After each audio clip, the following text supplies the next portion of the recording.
retardant sur une zone touchée ou pouvant être touchée par l'incendie, mais sur une autre zone, et que c'était un test en fait.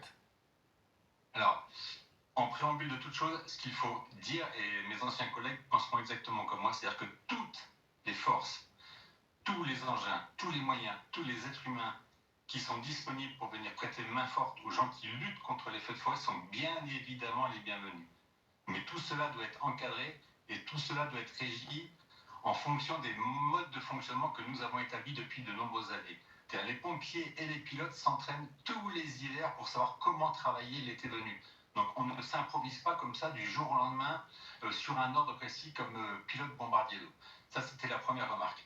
La seconde, effectivement, hier, le largage a eu lieu, on peut s'en étonner, assez loin du feu. Alors peut-être que c'était un test, je n'ai pas tous les éléments, mais il est évident que le largage qui a été effectué, malheureusement, j'aurais tendance à dire que c'est exactement ce qu'on enseigne de ne pas faire lorsqu'on fait des formations avec les pompiers. On ne largue pas aussi loin d'un feu parce que le produit va sécher et il va perdre toute son efficacité lorsque le feu va arriver à proximité du largage qui a été effectué.